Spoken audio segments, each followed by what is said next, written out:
Hello everybody and welcome to another Transformers third party review courtesy of Robot Kingdom. In today's video I'm taking a look at the fifth offering from Iron Warriors. No, this can't be the fifth, it says IW-05. I believe we should have their armour in amongst that because we've had their Ratchet, their Brawl, and then we've got this guy that's actually only their third official release. We should have the Jetwing upgrade coming for the MPM Prime, and I believe their Megatron is on the books as well, unless of course I've missed one. But this is of course their take on the Transformers Prime, Optimus Prime, done in this kit, non-transforming, or something similar to Forever Toys for example, only much cheaper. Quick look around the box. We've got Prime on the front there and his back panel there. I have already been warned that this is pre-production, and apparently the pre-production versions may have slightly loose shoulders, but we'll tackle that hurdle when we come to it. Now he comes packaged in this two-tier plastic clamshell section, and straight off the bat this is not what I was expecting. With their Ratchet and Brawl we've had a basic kind of almost Lego Bionicle style framework that we've built up and built onto. This has come pretty much pre-done. It's just those last little pieces that we can put on top of him, and just looking at him in the clamshell, he looks superb. Oh my, what a glorious looking figure. Before we take a look at Prime himself, let's just take a look at his little instructions. We do have some easy to break pieces. I mean, I can imagine the actual wing mirror section itself there is quite fragile, and we also have the tabs that can fit on his sword, which allows it to be connected to the back. That is literally the only instructions we get. Let's take a look at his accessories. In the package he comes with his guns, and we get his blades, all done in this nice paint scheme. I used to apologise, I've still got paint on my hands. I've been painting up my custom Marvel Legends Maestro, and unfortunately I'm still kind of covered. As much as I scrub and scour, it will not come off, but I love how these look. It all tabs in wonderfully. We have two of those. We actually have a baggie filled with the hands and those adapters for the sword mounting. There we go. Let's see what we have here. We have some sword wielding hands with the peg kind of sculpted on the inside there. We have the pointing finger, the very heroic pointing finger at that. Again, loving the detail on these hands. We get the adapters, we get another adapter, we get an open palm strike. Pretty much very Gundam-esque.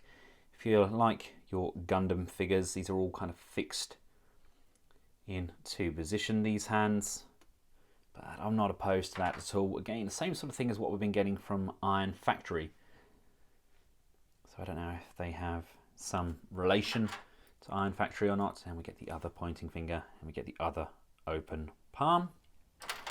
We get the blue blade. Absolutely adore the length of this. It's nicely made there. This section here is very much like we got with their Ratchet figure. It feels very much the same. Comes with its own hand attached as well, but the blade itself is rather nice, pretty much like we used to get with all of those Doctor Wu upgrade kits. And we've got some nice artwork there on the hilt, and then we get the blade minus that blue. Okay, this one doesn't sport that hand, but it is just a matter of sliding this section here in through the hand and tabbing that into position. Wonderful. And last but by no means least, we get a battle damaged open mask Prime. We've got some scratches across his face there. I assume they're meant to be on there. If they're not, then I apologise. I've just got a damaged one, but I think it looks nicely done. That is a perfect sculpt though. I can see these being quite fragile, So just be mindful. Treat it as a high-grade Gundam, minus the need for having to paint at a low cost. And here we have him all armoured up, and doesn't he look glorious? Now, it's not without its faults. At the end of the day, like I said, you have to treat this as a very delicate kit. It's all on design and looks as opposed to practicality. As you can see, I've already switched the head out for the maskless face. That's partly because the front of my crest on my Prime dropped off. It wasn't glued in correctly, so I've got to put a smidge of glue on that, but I will show you what I mean. But he looks absolutely outstanding. That is a very gorgeous display piece. In my honest opinion, the best looking version of this Prime thus far. Don't get me wrong, the first edition was a good looking equivalent, but this just takes the biscuit. He looks outstanding. Really have managed to capture that animation style. Right, I'll show you what I mean with regards to the head. Here is my Prime head. You can see the crest. There's a dab of glue just on the back there. Nothing snapped off. Still got the peg which sits in here, but it's glued at factory level, and mine has just popped off. So unfortunately, I just need to glue that on myself. I actually saw a brief review of this in Chinese. I think it was in Chinese. I don't know if it was Mandarin or Cantonese, but the guy was gluing bits in.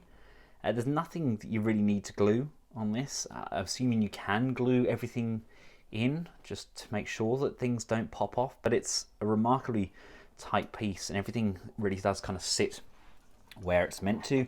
If you want to switch out the head is just mounted on a sunken ball, and you can just pop that in, and we've got range up and down on that head, and we can look left and right there as well.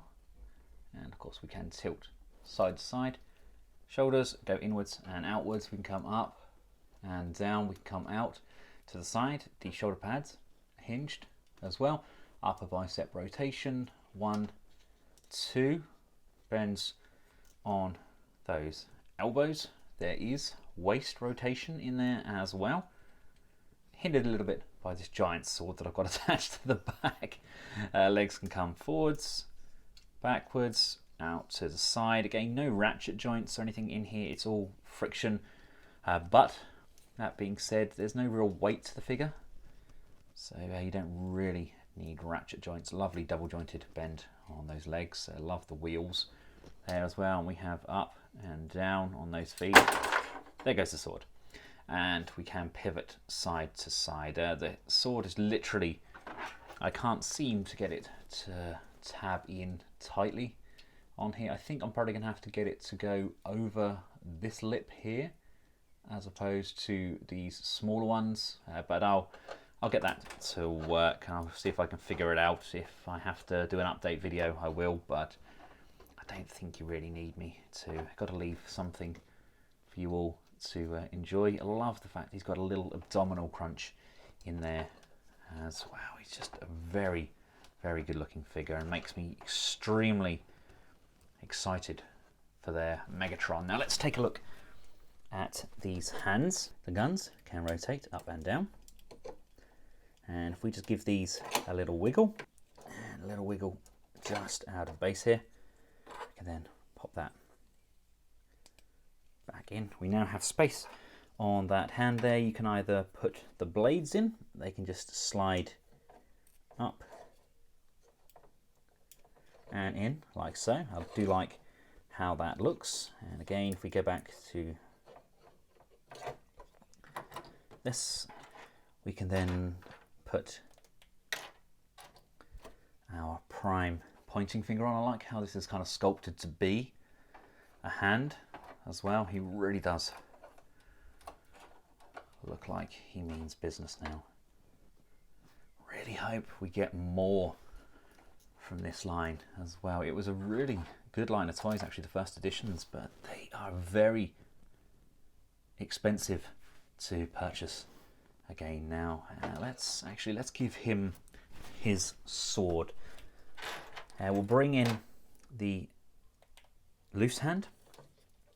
We'll switch this out. Bring in the hand. Again with the circle piece already mounted. We'll remove these pegs which I had on the blade and pop that out. And remember, like I said, you want to just remove the hilt. Slide that down into the hand. Place the base back on. And then bring the top of the blade in as well. He actually holds that pretty well considering the size of that blade. I mean, we can have it hung down as well. That's pretty impressive, isn't it? What do you think? And for a very quick scale comparison for you, we have him with the Legendary Toys version of MPM Prime. I do just have the Fans Wanted Jetwing backpack just shoved on there. I'm going to get some magnets to mount that on. Well, until Iron Warriors release their kit anyway. And of course we have the TE Optimus Prime as well. He has amazing shelf presence. So if you're an Optimus Prime fan, you know, one of those die-hard collectors out there like Todd Ferguson or Dave Mentz, then I highly recommend this figure. But bear in mind, a lot of these third-party companies say that it's kind of 15 and plus just to cover their backs. With these, treat them like high-grade Gundam kits. They are fragile. It is in essence just a kit that's already pre-built, but it's done to a very good standard. Compare it to the likes of Forever Toys, only much more affordable. Once again, I'd like to thank Robot Kingdom for making this review possible. I've included a link in the description below where this can be purchased. And I hope to get the Ben's Collectibles website back up and running. It's been offline for a few years now, but got a little bit more time on my hands now that my health is improving. So I'm hoping to start up the photography again, and hopefully we'll get some really nice shots of this guy alongside some other figures. If you would like to be part of the Ben's Collectibles family, then I've included a link at the end of this video which takes you through to the Patreon team, where you can donate anything from $1 upwards to keep these channels chugging along. But if you don't want to be a supporter, then that's absolutely fine. Just check out the content. If you like it, give it a big thumbs up, share, and of course subscribe.